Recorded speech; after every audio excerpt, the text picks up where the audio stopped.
at free agency now for 9 days. There has been unprecedented quarterback movement. So we're going to do a little draft.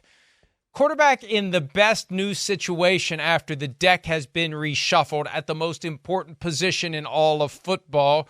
Chris, I will give you the first selection. Give me the quarterback who is in the best new situation after the first 9 days of free agency. God, I think I'm going to take Russell Wilson to start here. I didn't know if Russell Wilson was going to be brought in to be a starting quarterback in the NFL, right? I'm not saying the Steelers are set up for this unbelievable success, but I was sitting there going, I don't know. Russell Wilson, is he going to find a place to be a starting quarterback, right? We talked about that. All the quarterbacks in the draft, teams wanting to start new. I mean, he went to the Giants, and they didn't even guarantee that for him there. He was going to have to compete with Daniel Jones and all that. So, not only does he get to go to Steelers, he becomes a starter. The guy that they drafted that was kind of hovering, that's supposed to be the future of the franchise, he's not there. And, I know Justin Fields is behind him, but they're not looking to draft a quarterback and make it look like he's some definite bridge quarterback either. And I do think Pittsburgh was thirsty for a guy like him, and I think his style of play fits Pittsburgh football. So I'll go with Russell Wilson to start it off. Yeah, it makes sense. We didn't know that he was going to be guaranteed anything. And he's QB1 now in Pittsburgh at a time when we didn't think it was going to happen, and he's getting paid the bulk of his money, far more than the Steelers are getting him from the Denver Broncos. $39 million, and the Steelers pay $1.21. Broncos pay the rest. I'm going to go with Kirk Cousins, speaking of pay. $100 million guaranteed for a guy that just blew out an Achilles and is going to be 36 years old in August. Are you kidding me? We still don't know what the Vikings offered. I have a feeling it was not a small gap between the Vikings' best offer and the Falcons' offer. Right. The Falcons decided they wanted him. The Falcons put the money on the table. The Vikings said, thank you very much. Too rich for our blood. We're moving on to plan B. And I have a feeling, depending upon how high they go in the draft, there's a chance that what we think is plan B was actually plan A in the first place. Maybe. But that said, Cousins to get $100 million guaranteed, $90 million fully guaranteed at signing. The other $10 million is going to vest next year. They'd have to cut him after 1 year and owe him $90 million to avoid the final 10. It's a great deal for him. And he goes to a place where every time I turn around, they're adding another receiver. Every time. Now Ray McLeod is joining the Falcons. And they got Darnell Mooney there. And they already had Drake London. They got Kyle Pitts. And you've got Bijan Robinson. Are you kidding me?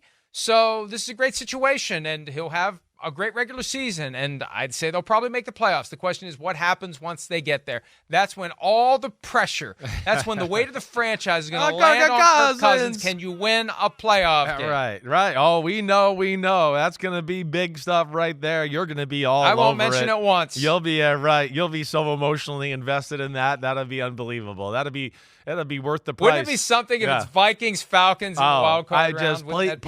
Please, football gods, please. That would be amazing. It really would be. And then, okay, so, to follow that up, right? I'm going to go with the guy that took over for Kirk Cousins and Sam Darnold. As it sits right now, and again, he might be a bridge quarterback. Either way, he's still in a great situation. It's a guy, again, that we weren't sure where it was all going to go for his career and how it started between the Jets and the Carolina Panthers. Goes to the 49ers, plays a little, looks good in the preseason, plays in a regular season, looks good, and all of a sudden, everybody views him as hey, Sam Darnold's still good, all that. He gets to go to Minnesota with the talent around him, that offensive play caller, and even if they draft a quarterback, right, I still think he's going to have something to say there as far as he'll get some time to play, maybe play the whole year. We'll see where it goes, but, as it stands right now, $10 million for a guy that wasn't sure where his career was going 2 years ago. He made out pretty well there. I am going to go with Drew Lock. Yes, I am. Because just enough has been said. Right. Initially by GM John Schneider of the Seahawks as to why Lock didn't stay to be the backup to Geno Smith. Now, the Giants are tapping the brakes on it, but there's been enough smoke, there's been enough noise that they're not entirely enamored with Daniel Jones, and he's coming off the torn ACL. That's right. This is an opportunity for Locke with no pressure, right? No expectations. He's just there.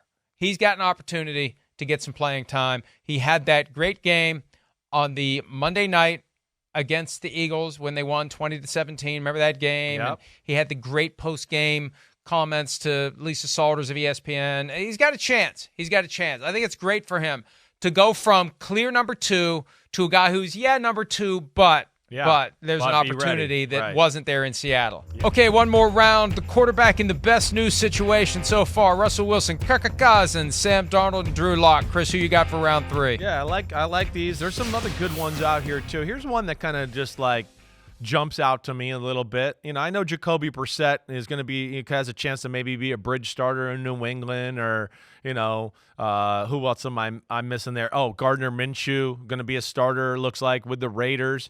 I'm going to go with Jameis Winston.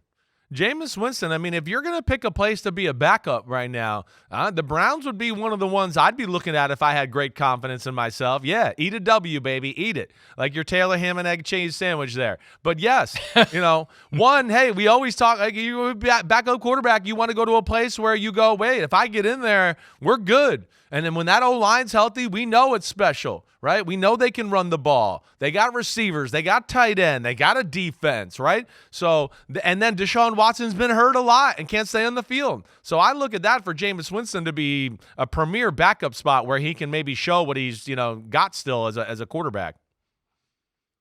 Well, and it gets back to the question of how many guys are they going to keep and how many games is Deshaun Watson going to play? And you're right, there is an opportunity there for Jameis Winston if Deshaun Watson gets injured again. And he got injured multiple different ways last year. I am going with the other New York team, the backup to Aaron Rodgers, Tyrod Taylor. The guy can play. He's 28-1 in the regular season in his career. He took a Bills team to the playoffs in 2017. It was the first playoff berth in 18 years. And we don't know what Rodgers is going to be able to do. He hasn't played football in almost 2 years by the time he finally plays. He had 4 snaps. If he gets injured again, Taylor walks in, and in comparison to last year, he's going to be the most popular guy in New York once he goes out there and does some of the things we've seen him do. We've seen him do it in New York. The question is, though, Chris, he's got to stay healthy. Yeah, got to stay healthy. He is a veteran. You would think he'd be able to run and learn some of the Rodgers offensive type of stuff, and the team around him looks like it's going to be good. Hi, it's Mike Florio. Thanks for watching PFT on YouTube. Hit subscribe for the latest news and analysis from Pro Football Talk.